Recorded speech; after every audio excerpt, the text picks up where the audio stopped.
Shakespeare translates literally from Italian to English a dialogue that Giordano Bruno writes in Eroici Furori, Heroic Frenzies, the work that Bruno published when he was at the French embassy with John Florio. What a coincidence!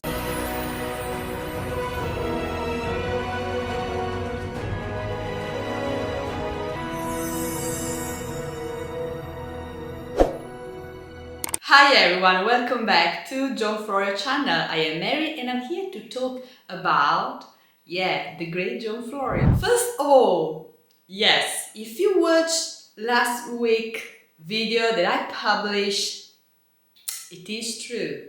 I wrote a novel about John Florio.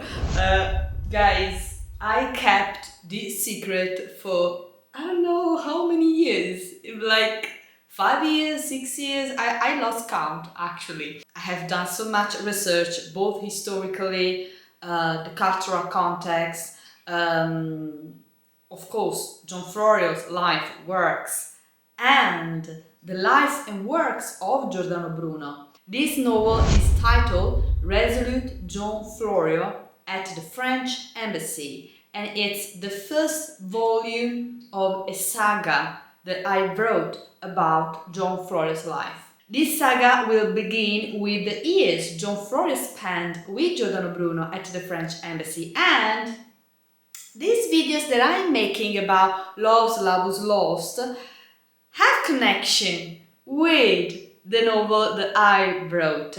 I don't want to reveal, of course, the whole story, but in the next videos I will share more about my project that started thanks to you, thanks to your support, and I think that we have built a beautiful community of people. The novel will be published first in Italian, and then I also publish the English translation. I can't wait to tell you more about it. I'm so excited.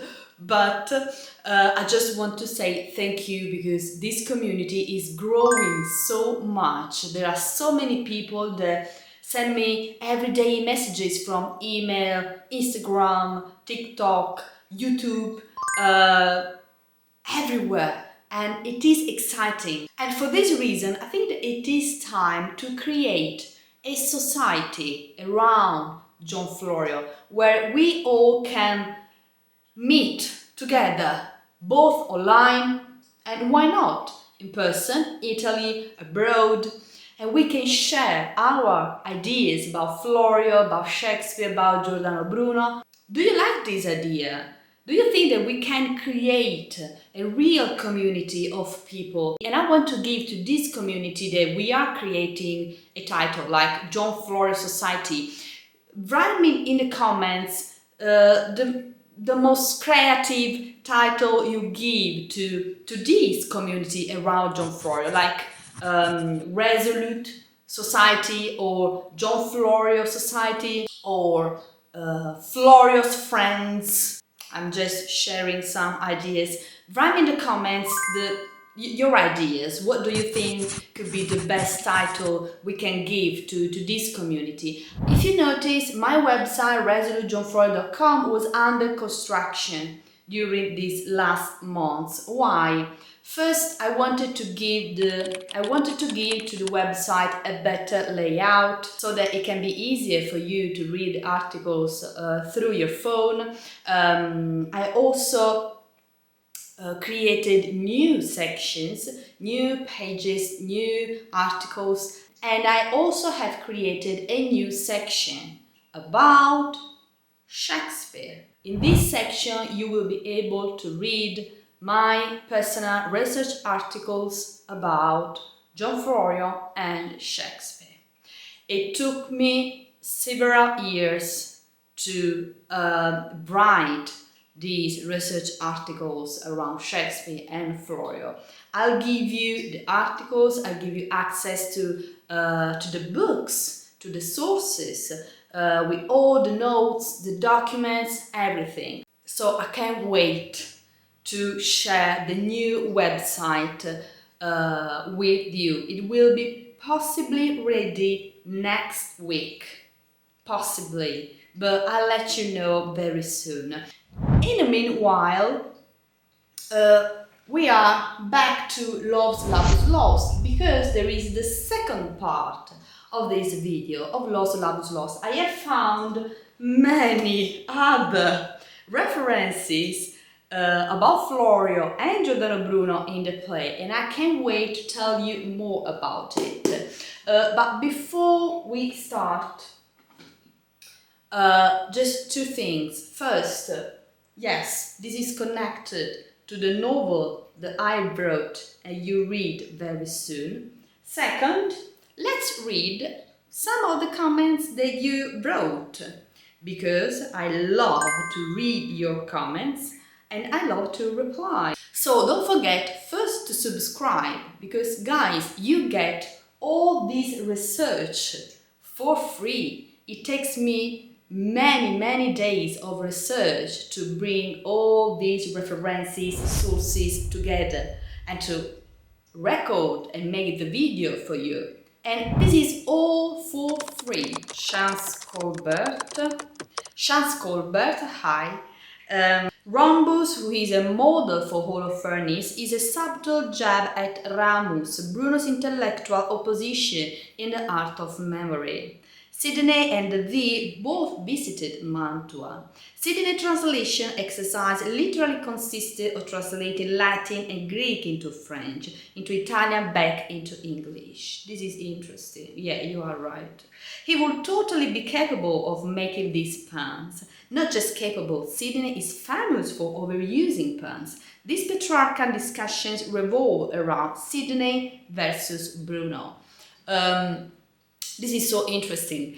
Philip Sidney, if you don't know, was the patron of Giordano Bruno. Giordano Bruno, when he lived with John Florio at the French embassy, published the most important works of his career and of modern philosophy. These works were supported by Philip Sidney. Florio was a close friend of Philip Sidney. He cites Philip Sidney in a series of his works. And he also wrote the Arcadia in collaboration with Matthew Gwynne and Fulgrebel. There is a dialogue in Second Fruits that Florio published in 1591, in which he discusses these themes of Petrarchism, anti-Petrarchism, of Bruno, Sidney. It's very interesting. I can leave you the link to read Second Fruits and the last dialogue, so that you can have a view of how Florio perceived Bruno and Sidney idea of Petrarchism and anti-Petrarchism that reflect the things that we find in Loves Lost. There is also another interesting comment by May Violet. I found that Bruno's heroic furies, frenzies, was a huge influence on Loves Lost. Yes, and the heroic furies, Eroici Furori, was published when Bruno lived with John Florio at the French embassy. This is why I wrote this novel, Resolute John Florio at the French embassy, because there is something that Florio scholars have never understood about Florio. The most important person in Florio's life was Giordano Bruno. Giordano Bruno changed John Florio's life completely. After the years at the French embassy, Florio was a different man. And the man who influenced John Florio the most in his life and career was Giordano Bruno. And what Shakespeare scholars have overlooked or failed to see is the great influence of Giordano Bruno in Shakespeare plays. Loves Lost is crucial to understand this. It's crucial because this is one of the earliest Shakespearean plays, and this play was conceived at the French embassy by Florio and Bruno. That later this play was possibly rewritten, readapted. It's fine, I don't care. But the main idea, the first invention was done by Florio and Bruno. I want to create this community also to keep track of these comments that you write, because some of these comments are truly fascinating and are crucial to understand the sources used in the play. You add more and more fascinating and interesting facts to this story. So I would like to bring all these comments and fascinating theories that you write under my videos all together, so that as a community we can have access not just to my video, my articles with my sources, but also to yours as well. Do you like this idea? Let me know in the comments. Now, let's start with the second part of Los Labus Lost. Okay, the word honorificabilitudinitadibus. Okay, this new word is the longest word in Shakespeare oeuvre that Shakespeare create. Is something that he borrows from Giordano Bruno. Why? Because Giordano Bruno was obsessed with language as John Florio. Why? Because Bruno believed that if you have a new conception of the universe, if you think that it's not the earth at the center of the universe, but the sun, and the universe is not finite but infinite, your language must change as well. For Bruno, writers had to create a new language that had to reflect this new vision of life and of the universe. Florio embraced this idea, and we can find this revolutionary approach to language in Shakespeare, of course. The creating new words was also something that Giordano Bruno did. The comedy Il Candelaio is revolutionary in many ways. First, most important, is the fact that Il Candelaio is a comedy written not in the language of Dante, Petrarch and Boccaccio, but in vulgar Italian, with dialect, Neapolitan dialect, Venetian dialect. Giordano Bruno creates new words, new linguistic structures around comedy. Why? Because he was creating a new universe, he was creating a new language. And Il Candelaio is the first modern Italian play. It was written by a philosopher, Giordano Bruno. So we can have the same view of language in Los Labus Los as well. And this word is an example.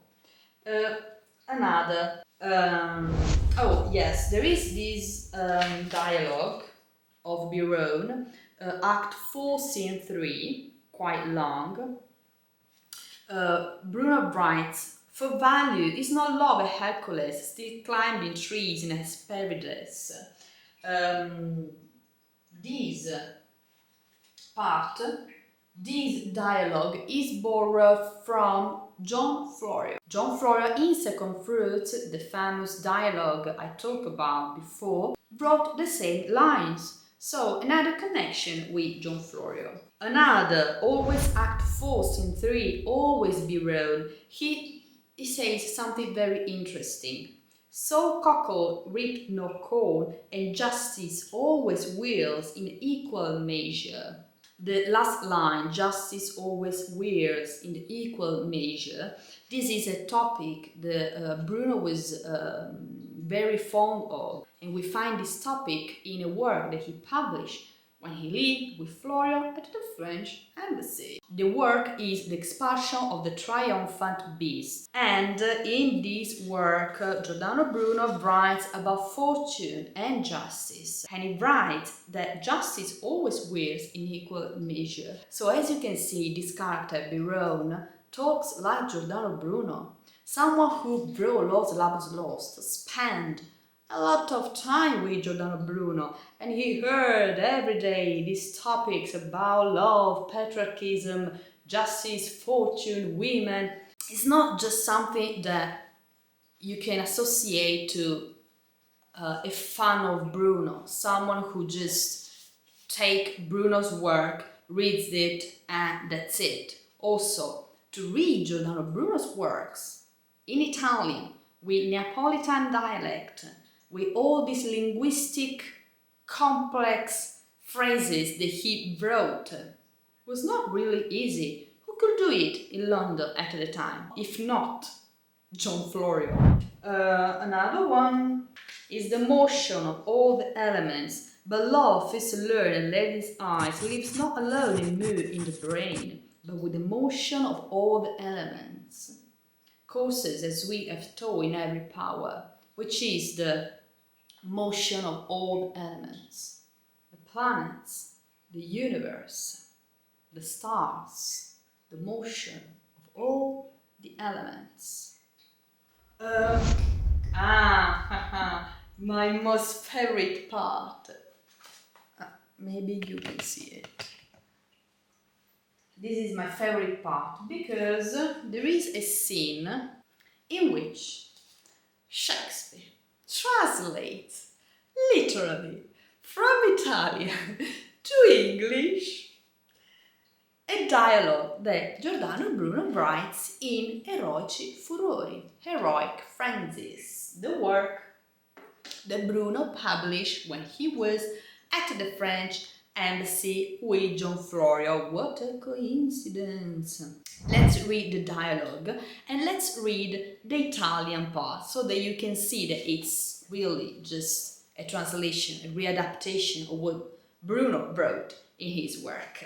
When shall you see me write a thinking rhyme, or groan for joy, or spend a minute's time impugning me? When shall you hear that I will prize a hand, a foot, a face, an eye, a gait, a state, a brow, a breast, a waist, a leg, a limb? There is a dialogue in Eroici Furori in which Giordano Bruno is against patriarchism and is against the fact that most men writers treat women like Madonna, like some saints they have to worship. And he writes a dialogue that could be seen as misogynist, but it's actually feminist dialogue. He jokes with the patriarchal tropes and mocks them. In fact, Giordano Bruno writes that women should be treated like men, and he writes a beautiful comment to Queen Elizabeth. He describes her as Dea, as a goddess, and he also underlined the fact that she is equal to other kings in Europe. So Bruno was really against this patriarchism who treated women as objects. And Biron, what a coincidence. Biron writes the same thing in Labus Lost. This confirms once again that Biron is Giordano Bruno, and that who wrote Labus Lost knew Giordano Bruno's works by heart. And not just Bruno's works in general, no, the works that Bruno wrote when he lived at the French embassy with John Florio. Let's move on. Oh, another great reference to John Florio. Another reference to John Florio in Act 4, Scene 2. We have Holofernes who says this. Here are only numbers ratified, but for the elegancy, facility, and golden cadence of poesy, Caret, Ovidius Naso was the man, and wine did Naso for smelling out of odoriferous flowers of fancy and jerks of invention. Imitare is nothing, and blah blah blah blah. This part is a dedication that Samuel Daniel wrote to John Florio, where in a manuscript of Garden of Recreation, there is a collection of proverbs that John Florio published in 1591 along with Second Fruits. But this dedication was never published. It was just in manuscript. This manuscript is today at the British Library. I had the luck and honor to see it. And we have this dedication in Garden of Recreation that, however, was written in 1582 when Florio was at Oxford with Samuel Daniel, but was never published. In the original book that Florio published in 1591, he didn't include this dedication. And last one. When Holofernes says the famous sorel, the playful princess peers and pretty pleasing prickers, some say a soul, but not a sword in armor, so with shooting. The dogs did yell, put air to sword, and sorel jumped from thicket. People have written thousands and thousands of pages around this sorel, the L, blah blah blah. I have no idea what this means actually, so I won't bother try to translate and understand what Shakespeare wrote in this, but it is interesting to know that the surname of John Florio's first wife, Anna, was a sorel. Okay, so after all these in 2 videos, I try to sum up all the references that we find of Florio and Bruno in Lost Labus Lost. There are possibly many other references of Florio and Bruno, so if you find them, write in the comments, tell me what you think of these references, of these sources. As you can see, it is impossible to not connect Lost Labus Lost with both Florio and Bruno. What today the majority of scholars write about this play is wrong, but first because they associate Lost Labus Lost with Florio Holofernes, so they believe that Shakespeare was mocking Florio, and we saw that it is not true. It is not about Florio Holofernes. It's about the fact that we find many references as sources of John Florio's life, John Florio's works in the play. Moreover, the most important part is the Giordano Bruno source, his play, his life, his works, all translated, readapted in the play and embodied in the character Birod, who represents Giordano Bruno.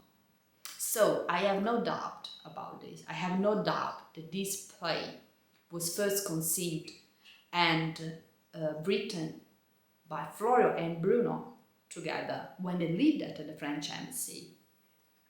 And this is also why I began my saga Resolute John Florio with John Florio and Giordano Bruno at the French embassy. And I can't wait you to read the story, and I hope that you will like it. Write me in the comments your theories, your suggestions, your opinions. Don't forget to subscribe, and guys, stay resolute.